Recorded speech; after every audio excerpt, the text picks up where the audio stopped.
কক্সবাজারের উখিয়ায় রোহিঙ্গা আশ্রয় শিবিরে পাহাড় ধসে ৮ শিক্ষার্থীর মৃত্যু হয়েছে।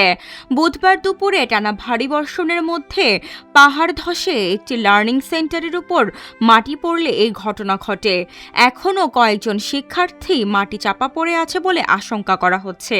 তাদের উদ্ধারে কাজ চলছে। উপজেলা ফায়ার সার্ভিস কর্মকর্তা ডলার ত্রিপুরা জানিয়েছেন, উখিয়া ফায়ার সার্ভিস, স্থানীয় বাসিন্দা, রোহিঙ্গা ও স্বেচ্ছাসেবকেরা যৌথভাবে উদ্ধার কার্যক্রম চালাচ্ছেন। তিনি বলেন, টানা ভারী বর্ষণের মধ্যে বেলা ২টার দিকে ক্যাম্প ৫-এর ব্লক A-3 এলাকায় হঠাৎ পাহাড়ের একটি বড় অংশ ধসে পাশের মাদ্রাসা ও হিফজ কেন্দ্রের ওপর পড়ে।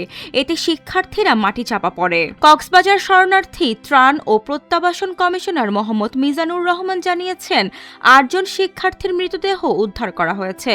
উদ্ধার কার্যক্রম চলমান। এর আগে গত রোববার দিবাগত রাত থেকে গতকাল মঙ্গলবার দুপুর পর্যন্ত পাহাড় ধসে উখিয়ার রোহিঙ্গা আশ্রয় শিবির কক্সবাজার শহর ও পেকুয়ায় ১১ জনের মৃত্যু হয়েছে।